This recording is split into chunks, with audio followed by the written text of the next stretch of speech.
I-glaucoma le esisuke sikhuluma ngayo kahle kahle kusuke inkinga yamehlo. Ngeke ngisho kanjalo. Kunento esiyimejayo lapha emehlweni okuyi-intraocular pressure. So into esuke yenzeka kwi-glaucoma kunethola ukuthi kunezifo ezenzakalayo bese igcina zenyusa le pressure ngaphakathi ehlweni.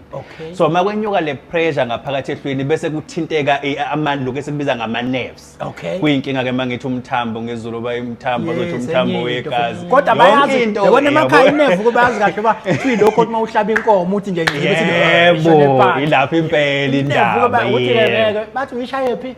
enxebeni kodwa ngeke sithi inxeba phela ke impela so bese kucindezeleka yona ke ngale ngathi kucindezeleka yona ke bese uba nenkinga ke ekubonini inkinga kakhulu kuyintokozo nje ukuthi siyithinte ngoba sithi irreversible so masithi irreversible ayihlehli kunesigaba ukuthi mase kufike kuso ngeke sisaye emuva so kubalekile nje ukuthi mawuse uyitholile noma mase sekunalezo nkinga lezo nezompawu engicabanga mhlawumbe sizokhuluma ngazo siyithinte mawusunazo uphuthume ukuthola usizo emtholampilo ukuze sisizo yalapho ngengifisa edodela mase nginitholile ungichazeleke ngaso nje sifuthi siyisifo esithelelanayo noma isifo osibutha ngelifestyle lokuphila noma usithola ngokuthi uzaleke kanjani siyisifo esukaphi umsuka waso i-glaucoma eningi esijwayele ukuyibona akusiyona lena ozalwa nayo kodwa ikhona ozalwa nayo esiyibiza ngokuthi i-congenital so uzalwe nayo so kusho ukuthi ngamanye amazwi ayikho into ongayenza uzalwe nje vele isikhona nayo bese ihlukana ke nayo lozalwa nayo khona esheshe ibe khona bese kuba khona esuke oyithola mase kusuka eminyakeni emithathu kuya phezulu kuya kwe-16